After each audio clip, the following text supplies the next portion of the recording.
Ready, set, Ma? Yes. Alright, let's talk. Hi, welcome to my tube. My name's Marge. I'm a Heyoka empath. I just like having these little talks on how I feel about things. I feel pretty okay. I feel, I don't know, I'm pretty even keel today. I just like it even keel. I don't like the getting too high or getting too low. It's just nice to keep it nice and balanced. So, went down to the coffee shop this morning. See who's there. Sat in the sun, got some sun on my face. It was just nice to sit in the sun. It wasn't very warm. It was warm in the sun, still in the coat and a hoodie. But it's not a warm day. And having a conversation with these guys, you know, it cracks me up. I love talking with people. I love getting other people's backgrounds and perspectives and stuff like that. It's just they're all data points to me is how I look at it. And I went down today and we were talking. It was so funny, Mom. We were talking about this art scene in Taos. I live in Taos, New Mexico. Just a small town. There's a lot of, you know, it's been around for a long time. There's a lot of history here. Some people call it like the Jerusalem of America. Whatever their frame of reference is, you know, holds and carries some sort of significance. You know, and I always thought it was funny, man. People look at cities and towns like they're people, right? You know, like if you talk trash, like if you talk about like anything negative about a town, and they what was I saying? The longer you talk negative about, or you talk about negative about a town, and people will rise up and be like, but that's my town, you know? Like it's somehow attached and related to their value as a human being. So, you know, but they look at if you're talking shit about that, and because their mind goes, oh, well, I've been here my whole life. So they're equating who they are with a town, a city. And we've lived in a lot of places. I've seen people do it all over.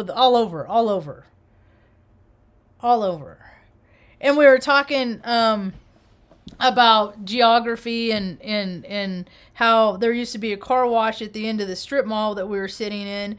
And I was talking about how when I was just at a restaurant at this bar and grill, and that used to be a four corners where there was a gas station on every corner of the street.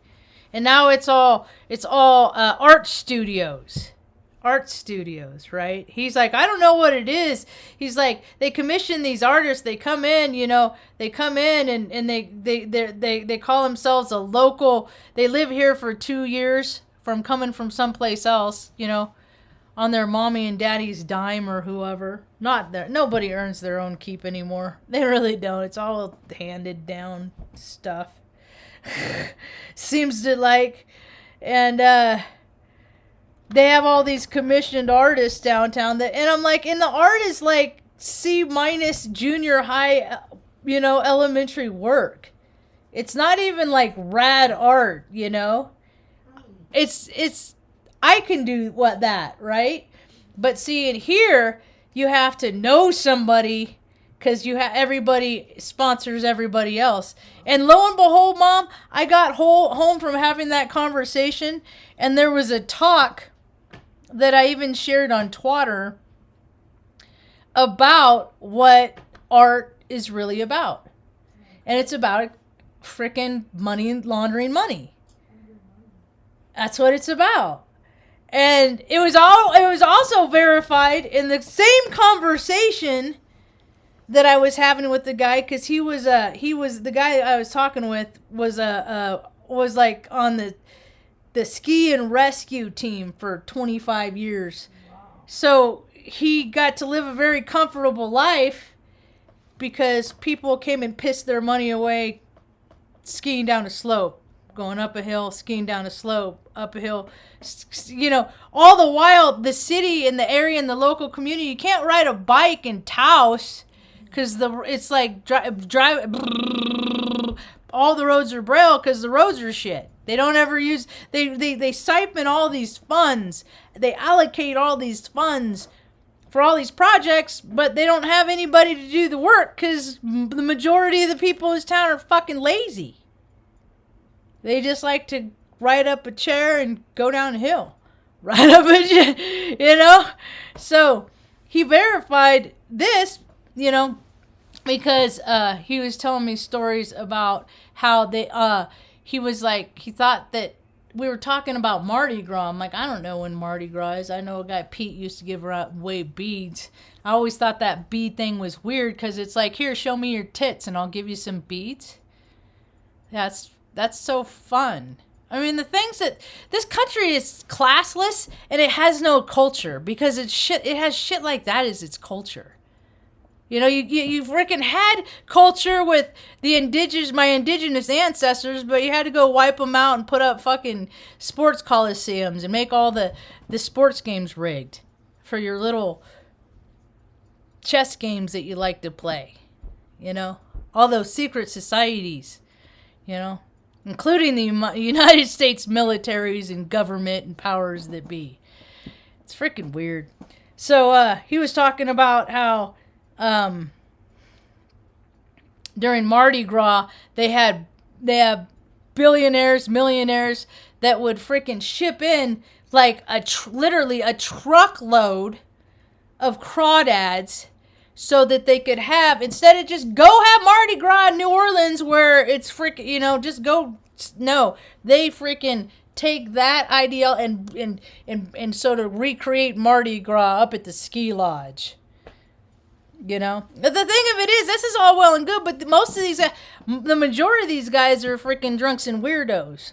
So it's all fun and games until the after hours party, and that's what the world is waking up to. What the after hours party is.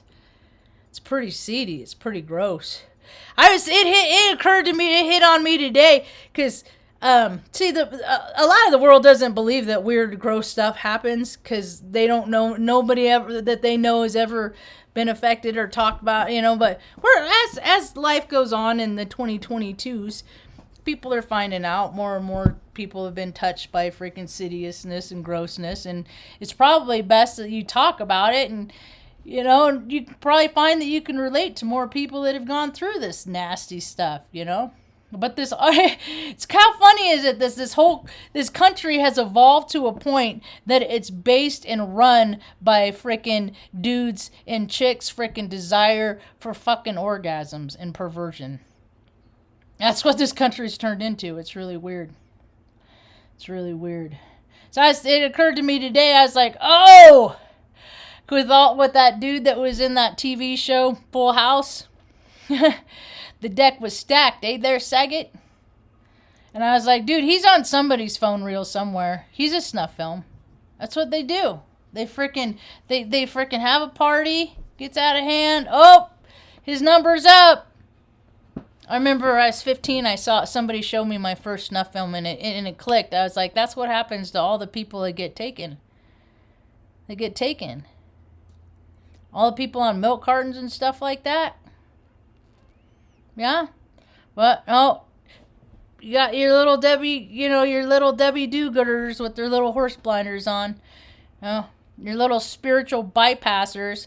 Jesus is going to save us. That stuff doesn't happen. No, that stuff happens, and it helps us people that stuff happens to. Jesus helps us get through that, you know, and it helps sustain us through the freaking world's denial. The whole world is in denial. And as far as that freaking operation in freaking that's happening over there, you know, what was on Biden's laptop? What was on Hunter's laptop? That crazy nutball freaking cokehead was in love with a stripper, you know? The president's son, who incidentally offed his freaking, his other son to be, at 46 years old, to be the 46th president. See, all this stuff makes more sense than the freaking narrative that they've been perpetuating. If you get your I voted sticker, you're still buying into that? I haven't voted in freaking The last election I voted when was 2016, but I wrote in Obi the dog. Obi the Obi Dog Journey. It's a Facebook page. That's who I wrote in to be the president.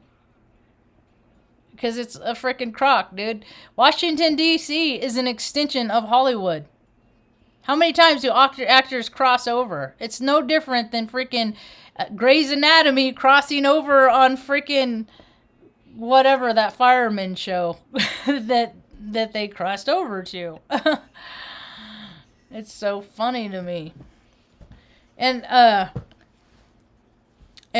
was thinking about, there's this guy that like when there's this, I don't post political things very often, and when I do, it's usually from a page called inthefedreserve.org or something like that.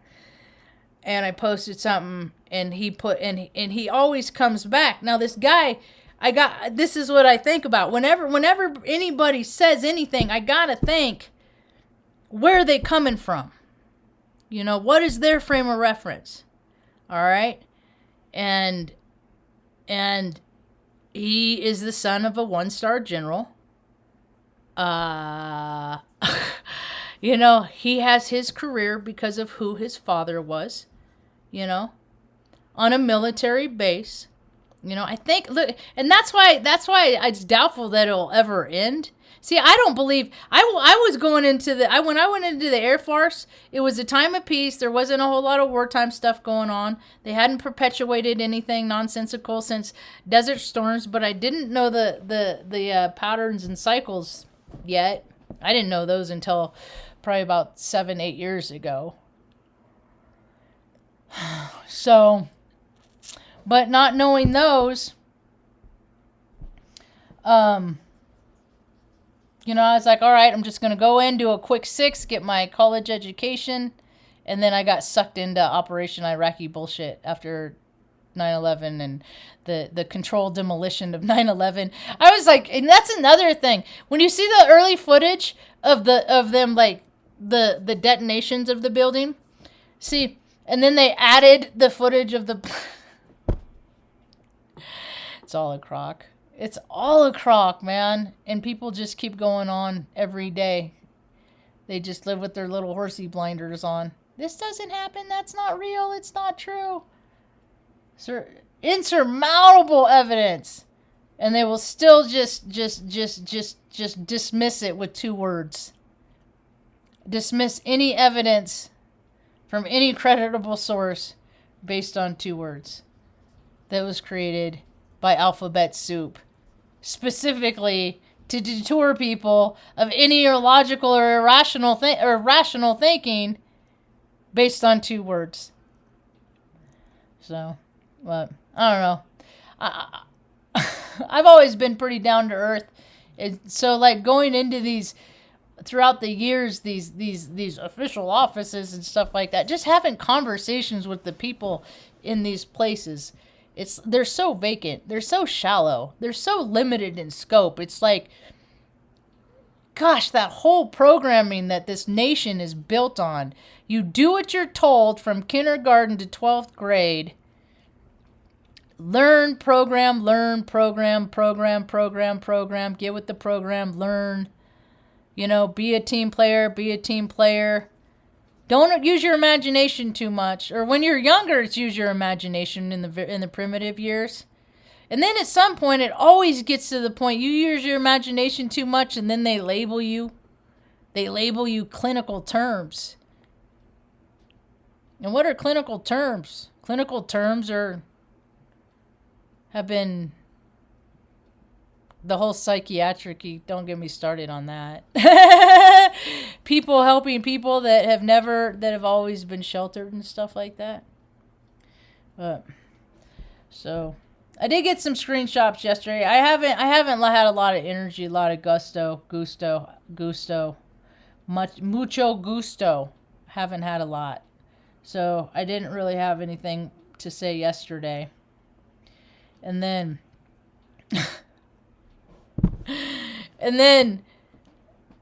I got a text message today, and I've been really trying to come to the conclusion of a decision I have to make, because I have to make decisions that are based on me. And the fact is that I want to have a relationship with my niece. I'm not allowed to have a relationship with my niece. Our relationship is held captive because of the dynamics of her father and I. And the thing of it is knowing how he's always been. See, I've been kind of ways, and I've grown out of those ways. And I put a lot of effort into not acting in the ways that I used to act. See, but I come from a place that family means everything. That's how we ended up in New Mexico, keeping our family together, me, Mom, and the dogs. I asked my brother to help me get us back to California. He wouldn't.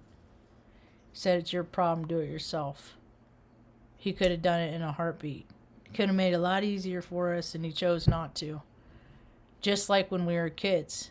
Still, those same behaviors all these years later. With the withholding, and that's the thing, is like, gets to a point, it's like, I said, I'm never going to act how you want me to act. I haven't since I was a little kid. You always, if I freaking mind my P's and Q's, then we can be cool. But, you've never provided that list to me of ways that you don't want me to act. You just say, you shouldn't have done that. And then give me the consequence.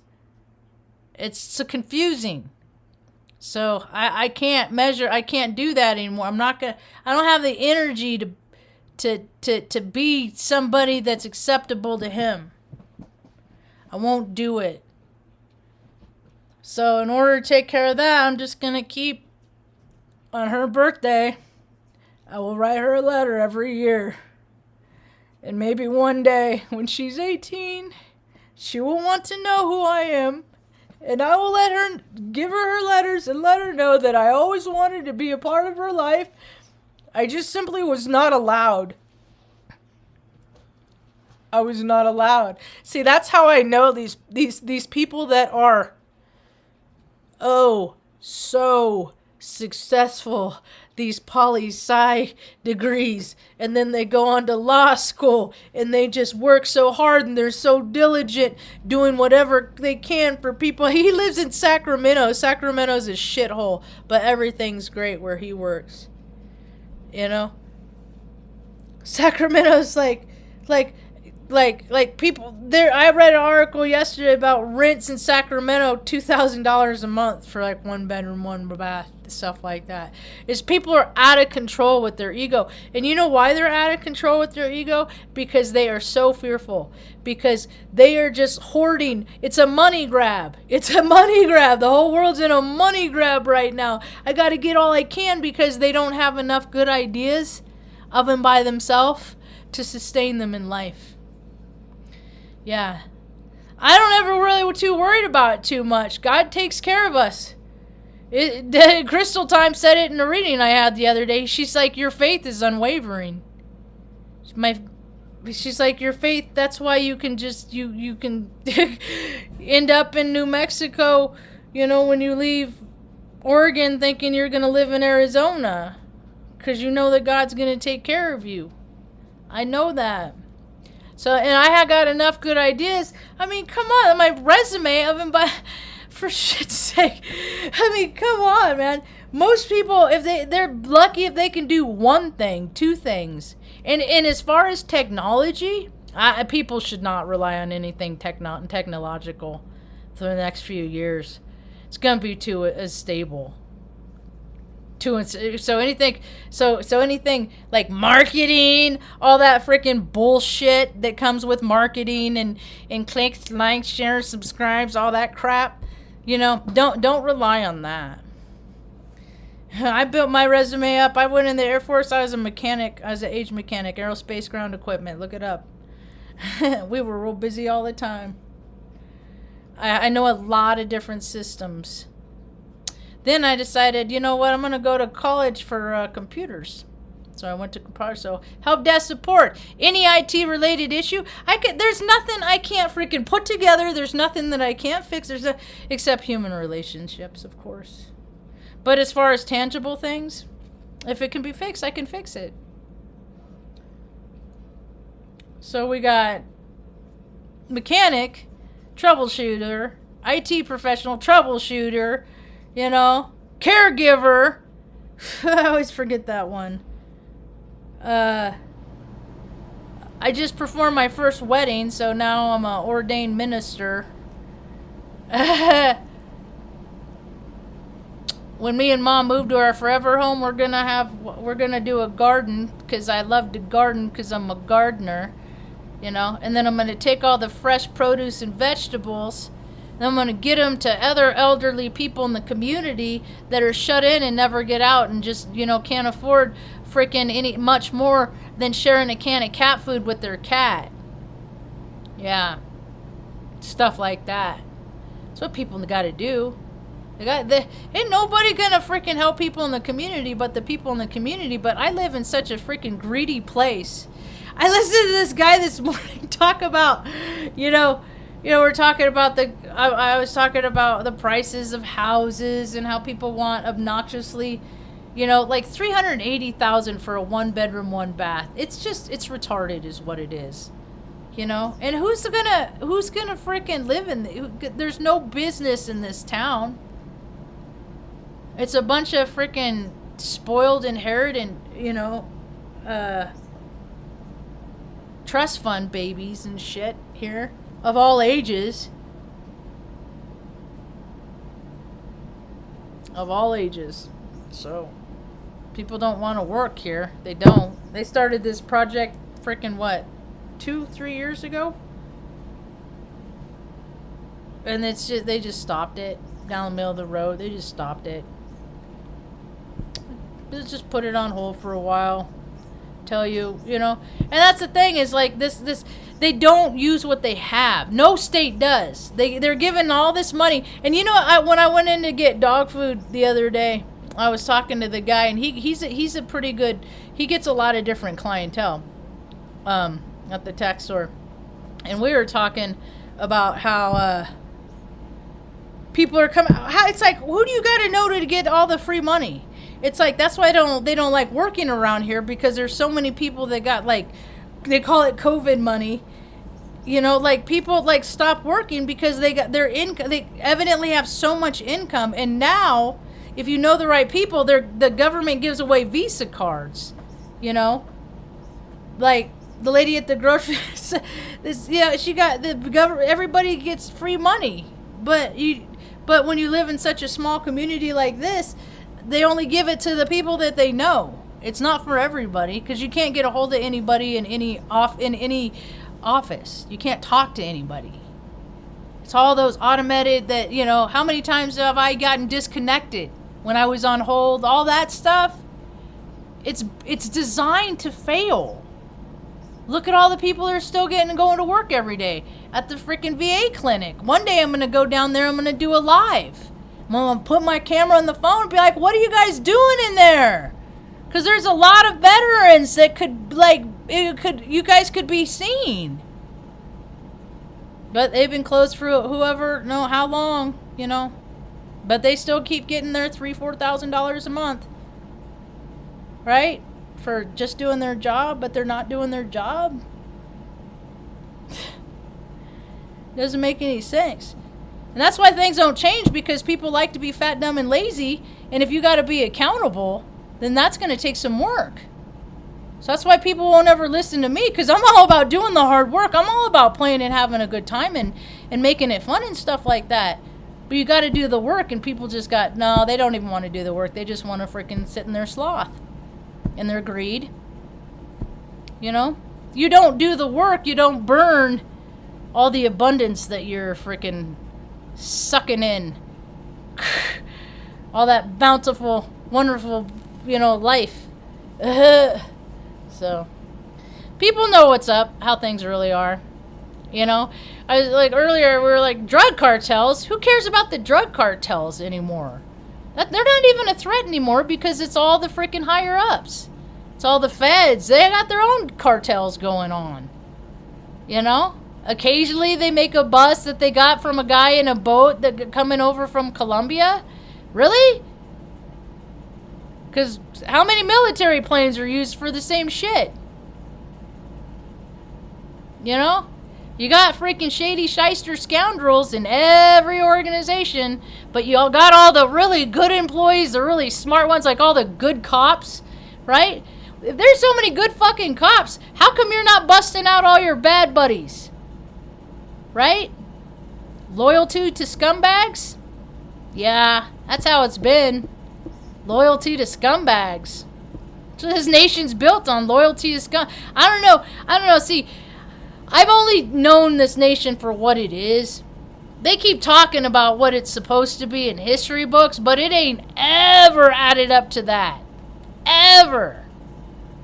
So, to me, that is a pipe dream. That is an idea. That is a fantasy that nobody in any administration, because they're all little puppets, and it's all to drive a storyline and to get people to act how you want them to act, be obedient, go to school, and then when you're done with school, the free school, then you can pay through the nose for school, certifications and education and all that stuff. It's just so goofy to me. It's so silly. If you are of the right kind of whatever, we will allow you into our school to be our alumni. It's all clubs, man. I freaking hate that shit. Clubs. Non-profits, it's a club. Businesses, local city, governments, they're all clubs. They all have their own agendas. And if you act like them and you're willing to be a freaking scoundrel and the freaking shyster, maybe they'll let you in their club. You know why they wouldn't let me in their club in Oregon? Because every interview I had, I said things like, I'm a person of integrity, and I won't be swayed to do anything that isn't above board. So why would they hire me? Because they all weren't. Hell, I still never got my freaking W-2 form from 2019. That's how inefficient they are, but they all still get paid. People can't get what they need, Their basic stuff, You make freaking people relying on systems and then make your system so broken that they can't need, and then, there go the cracks of society getting wider, yeah? When are people going to degrade? When is that going to happen? When is that going to start happening? More. Supposedly the planets are lining in the sky that people are. But the thing of it is we all have free choice.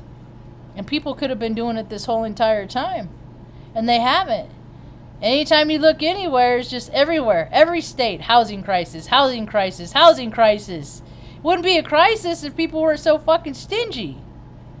People didn't want you to pay for freaking their egos.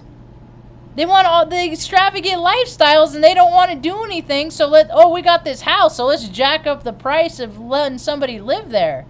When people are working 3-4 jobs to work for a place that they're never in because they're working all the time to keep the place to live, to contain their stuff.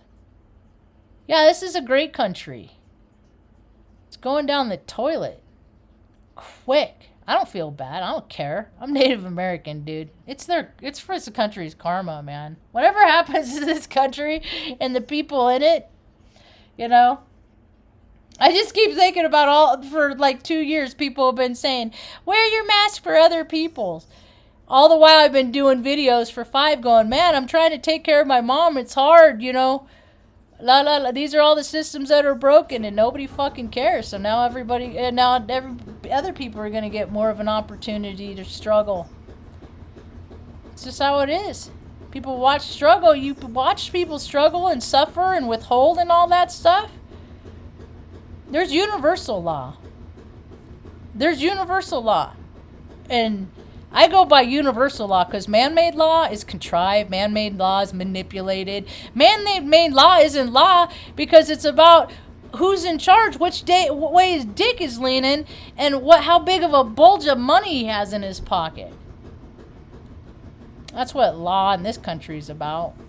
And if they don't like you, and they will never find you. Yep. Or you will never be heard, or you will be deemed crazy, or whatever. But lucky for me and Mom, we've always been grounded people, and have never wanted a bunch of stuff. Never. We've never been materialistic people. So when I look around all the materialistic people, I'm like, man, it's gonna be a sad day for them if they lose everything materialistically. But mostly people are shallow and void and vacant. And there aren't really that many authentic people on this planet. There really aren't. There really aren't. I mean, look around. Every woman who wears makeup, you're trying to freaking get somebody to believe that you're somebody that you're not. In some capacity. I am exactly what I put out here. So I don't have a lot of subs. Because people don't like truth.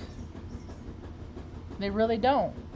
And they aren't for accountability. And they want to be taken care of. And they want to be sheltered. And they just want to, suck on the tit of society without offering any good ideas back. Wanting to help people.